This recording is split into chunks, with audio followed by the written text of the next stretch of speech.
Busch and Kasey Kahne put the 54 in the garage. Mike Massaro was able to catch up with Kasey Kahne moments ago.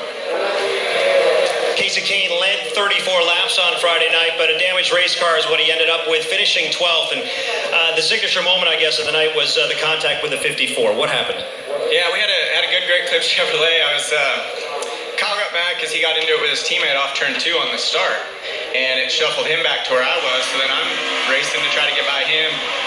He's up down on me in the corner, so I'm against him on the straightaways, just doing normal stuff. And then he starts beating on me down the back and then the front, and then I overdrove turn 3, got into him. But it was I don't know why he started beating on me, other than I think he was just frustrated because his teammate kind of used him up just a little bit and then got away from him off turn 2. You don't expect anything like this to carry over into the Cup Series on Saturday night, do you? I would hope not. I don't know why he would want to have that battle. I mean, he wrecked me 5 times, I think, a couple years ago, and put me in a bad position for those 2 years when he was doing that. So, yeah, I don't think he wants that battle on Sundays. Now with a championship on the line. Kasey Kahne finishing 12th in Charlotte. Well, Kasey Kahne referenced it. We can show it to you, actually. The fact that the two have had history, and tonight the contact happened early, and actually often between the two after that restart when the 54 shuffled back. Let's go back to 2013, and we'll go to the Cup Series.